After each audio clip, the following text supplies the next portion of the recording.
Olá, segundo ano, como que vocês estão? Espero que todos estejam bem. Estamos aqui para mais uma aula de genética. E então eu peço que vocês peguem o livro de vocês de Biologia 1 e abram, por favor, aqui no capítulo 9, que é na página 14, livro 3. A gente hoje vai aprender sobre mapas de ligação gênica. A gente já aprendeu muitas coisas em genética esse ano. A gente aprendeu então para que serve a genética, o que são genes, como que eles estão, o que são alelos, cromossomos, locos gênicos, tudo mais, as leis de Mendel, exceções às leis de Mendel, primeira lei de Mendel, segunda lei de Mendel, herança quantitativa, quando esses genes estão localizados em cromossomos autossômicos, cromossomos sexuais. Gente, são tantas coisas e finalmente chegamos nos mapas de ligação gênicas. Porque até agora a gente estava analisando, quando analisávamos dois genes juntos, esses genes estavam localizados em cromossomos diferentes. Mas chegou uma época em que os cientistas perceberam que existiam muito mais genes do que cromossomos. E isso se dava para diversas espécies diferentes, né? Então eles viram que tinha muito mais genes do que cromossomos nas mais diversas espécies. Sabiam que os seres vivos eram seres diploides em sua maioria. Tinha dois cromossomos, um que vinha da fêmea e outro que vinha do macho. Mas mesmo assim, gente, existiam muitos genes e poucos cromossomos. E isso levantava pistas de que os genes estavam localizados, existiam genes que estavam localizados no mesmo cromossomo. E se os genes estavam localizados no mesmo cromossomo, existiam genes que não iam segregar independentemente, como era previsto pela lei de Mendel, pela segunda lei de Mendel. E daí, se esses genes não segregavam independentemente, esses genes estavam ligados, era o que a gente chamava de genes em ligação. E quem levantou essas ideias são esses cientistas que estão aqui, ó, na página 15. William Bateson, Edith Saunders e Reginald Punnett. Olha o Punnett aqui, gente, o famoso Punnett que a gente usa o quadro de Punnett, né, para vários testes em genética. Esse aqui é o Punnett. Gente, então eles levantaram essas ideias logo depois das redescobertas dos trabalhos de Mendel, e eles provaram isso. Eles não conseguiam mostrar, eles mostravam que sim, não tinha eles provaram que sim, né? Usando também ervilhas de cheiro, eles provaram que quando fazia o segundo cruzamento não seguia aquela proporção 9:3:3:1. Então, eles provaram que os genes estavam ligados, né? Mas eles não conseguiam sair dali. Quem conseguiu mostrar como que os genes estavam ligados, né, seguir adiante, entender melhor como que isso acontecia, foi um outro cientista chamado Thomas Morgan. E ele conseguiu realmente provar e trazer evidências científicas de como que isso estava acontecendo. E Thomas Morgan trabalhou com mosca de fruta. Acreditem, mosca de fruta, aquela que fica na banana? Pois bem, aquela lá. A gente pode virar aqui na página 16 para entender como que foi o experimento do Thomas Morgan. Olha aqui a mosca da banana super ampliada. Olha que bonitinha que ela é. Difícil trabalhar com ela porque ela voa super rápido, mas ela se multiplica bem rápido, né? Tem um ciclo curto de vida, então foi fácil para o Morgan trabalhar com ela. Foi lá no início do século XX, Thomas Morgan é um cientista estadunidense dessa vez, né? E ele foi trabalhando com ligação gênica. Ele e os seus estudantes trabalhavam então com moscas da fruta e ele analisou dois genes, um responsável pela cor do corpo da mosca. Então, tinha moscas de corpo cinza e daí a versão mutante era corpo preto. E o formato da asa normal e asa vestigial, que a asa ficava bem pequenininha, então chamava de asa vestigial, que era um vestígio de asa, e essas moscas não voavam direito, tudo bem? Então foi esses dois fenótipos que ele trabalhava, né, essas duas características que ele trabalhava no seu laboratório. Então ele cruzou uma fêmea de corpo cinza e asa normal com um macho de corpo preto e asa vestigial. E lógico que quando cruza linhagens puras, dá-se um heterozigoto, e o heterozigoto, obviamente, né, híbrido, ele vai seguir a primeira lei de Mendel, é F1.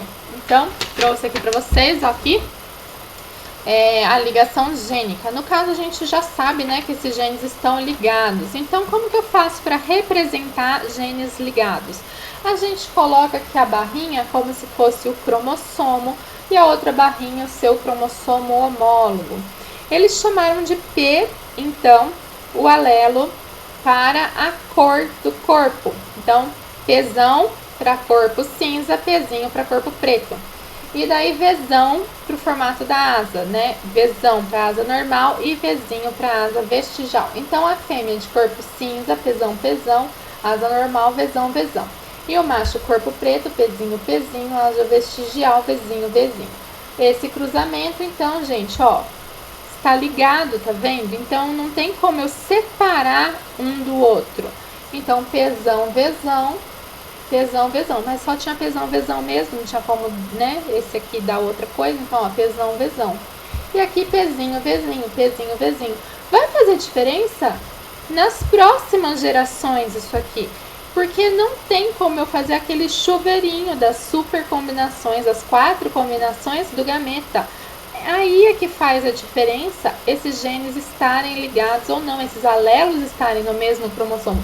Porque eu não posso separar o Pzão do Vzão, veja, está no mesmo cromossomo. Como que eu quebro o cromossomo no meio? Não tem como. Não tem como eu separar o Pzinho do Vzinho, não tem como eu separar isso aqui, né? Lembrem da meiose, vai o cromossomo para um lado, o outro para o outro, né? Vai a cromátide irmã para um lado, outra cromátide para o outro, então não tem como eu separar isso aqui. E é aí que vai fazer a diferença. Então, quando ele pegou essa mosca de corpo cinza e asa normal, para fazer um cruzamento teste, lembra, cruzamento teste a gente sempre cruza com uma linhagem pura recessiva. Então, Pzinho, Pzinho, Vzinho, Vzinho. O que ele esperava, mesmo que fosse para genes ligados, né? Então, aqui, ó, gene ligado, eu vou ter um gameta Pzão, Vzão, o outro gameta Pzinho, Vzinho. E aqui são tipos de gameta, né? Pzinho, Vzinho. Esperava que eu tivesse metade Pzinho, Pzão, Pzinho, Vzão, Vzinho, e a metade Pzinho, Pzinho, Vzinho, Vzinho. Aqui, ó, o quadro do funil. Mas o que ele observou não foi nada disso, gente. Olha o que ele observou. Ele observou que deste cruzamento, que ele esperava 50%, então, de um jeito e 50% de outro, então 50% igual a um parental e 50% igual ao outro parental, o que ele observou foi 41%, 41%, 8,5% e 8,5%. Então, 41% de cada parental e 8,5% de fenótipos recombinantes. A gente pode ver exatamente os fenótipos aqui na página 16, que tem até desenhado as mosquinhas. Olha só, 41% de corpo cinza e asa normal e corpo preto e asa vestigial, igualzinho aqui os parentais. Mas olha só, 8,5% de corpo preto e asa normal, ou seja, corpo preto igual o macho e asa normal igual a fêmea, ou seja, recombinou, né? Um fenótipo do corpo do um e o fenótipo da asa do outro, ó.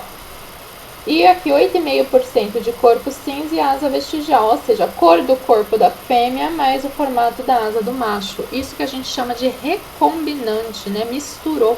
E daí, gente, como que a gente justifica isso? Em porcentagens não esperadas, né? Então não seguia nem a segunda lei de Mendel, mas também não seguia o que a gente esperava de uma ligação gênica total. E daí a gente não tinha muitas explicações para isso. E daí precisou então a continuar seus estudos. Morgan precisou a continuar então estudando como que ele poderia explicar seus resultados, uma vez que não seguia nem a segunda lei de Mendel, que ele já esperava que não ia seguir mesmo, mas também não seguia o que ele esperava, a ligação gênica total. Então, assim, grande parte seguia a sua ligação gênica, ó. 41 com 41% e meio, né? Aqui dá assim, 83% seguiu o que ele esperava. Mas a gente tinha aqui o restante que não seguia, né? E eu falei assim, gente, como que eu justifico isso? E daí a gente teve que chamar isso aqui de ligação gênica parcial. Estava parcialmente justificado por essa ligação gênica. E ele conseguiu, então, basear e conseguir justificar isso utilizando alguns estudos que já tinham sido no passado. Por quê? Sabia-se que realmente não obedecia segundo a lei de Mendel, mas como justificar a formação de 4 tipos de gameta? No caso, né, dessa fêmea que ele usou, né, essa aqui, porque aqui não tinha como formar outros tipos de gametas, né? Mas nesse aqui, como que esse híbrido estava formando 4 tipos de gametas em proporções tão diferentes assim? E daí utilizou o que eles chamavam de recombinação por permutação, ou o que também é conhecido por crossing over. A gente, né, relembra o que a gente aprendeu lá quando aprendemos meiose, né? Então, na meiose, a gente lembra que os cromossomos homólogos duplicados, eles pareiam, e nesse pareamento pode acontecer o crossing over, ou seja, os cromossomos homólogos podem trocar pedaços de si. E se eles trocarem um pedaço de si, então a gente vai ter uma recombinação gênica. E daí, então, a gente pode justificar isso. Para ficar mais claro, então, tem o desenho aqui na página 18, nos lembrando, então, olha como que era, Pzão, Vzão, Pzinho, Vzinho, tá? Até em cores diferentes para ficar mais fácil, né? Então, primeiro, meiose 1, a gente tem no início a duplicação e o pareamento. Aqui, os que estão próximos, teve aqui a recombinação, trocando aqui, né? Então, o Vzão com o Vzinho. Então, ficou aqui, ó, do lado externo, Pzão com Vzão, do lado interno, Pzão, Vzinho. Do lado interno também, ó, Pzinho, Vzão, Pzinho, Vzinho do lado externo.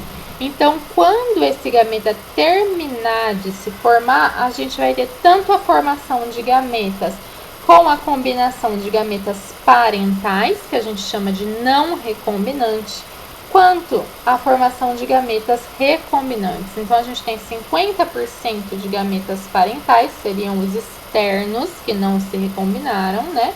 Quanto os internos, que se recombinaram. Mas você fala assim, mas por que não é, então, 50-50%? Porque a recombinação gênica, o crossing over, é um evento raro. Então, isso não ocorre em todos os gametas. A maior parte dos gametas não tem a ocorrência do crossing over. Então, a gente tem que considerar que isso aqui está ocorrendo, mas existem gametas onde isso não ocorre. Então, a gente tem esse, mais os gametas onde isso não ocorreu. Por isso, a gente observa no final de tudo que a gente tem, então, a ocorrência de mais indivíduos onde não houve a recombinação.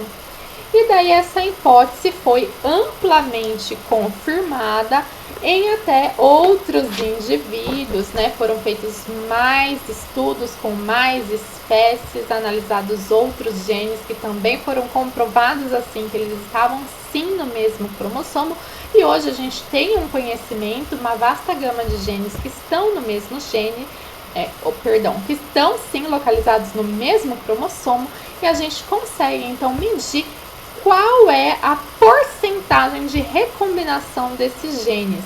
E se sabe que a taxa de recombinação dos genes é proporcional à distância entre genes. E quem foi que descobriu isso? Foi um estudante, um aluno do Morgan. Ele conseguiu, então, verificar que a taxa de permutação, né, a proporção de crossing over era proporcional à distância. E daí ele deu, ele mediu, né, para a gente dar essa distância entre dois genes, ele deu essa unidade de medida, ele deu o nome em homenagem ao seu professor, em homenagem a Morgan. Então a gente mede a distância entre dois genes por unidade de recombinação ou por centimorgans. Foi ele, né, esse estudante, aluno do Morgan, ele deu esse nome, né? Então fala, esses genes estão a 1 centimorgan de distância.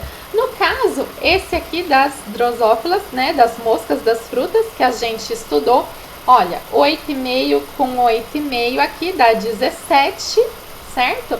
Então, esses dois genes aqui estão a 17 centimorgans de distância, tá bom? Então, 17% é a taxa de recombinação, eles estão a 17 unidades de recombinação de distância ou 17 centimorgans de distância, em homenagem a Morgan, que contribuiu tanto para a gente entender como que se dá, então,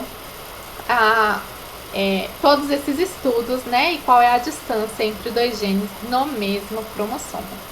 Gente, na próxima aula a gente continua entendendo como que a gente pode, então, entender quais são os arranjos, né, quem que tá, quando eu vejo assim, pesão, pezinho, vezão, vezinho, como que eu sei se é o pesão que tá com o vezão ou se é o pezinho que tá com o vezinho, né, e como que eu construo realmente um mapa do cromossômico, né? Que afinal chama mapa de ligação gênica, como que eu construo o mapa da ligação gênica. A gente se vê na próxima aula. Tchau, tchau!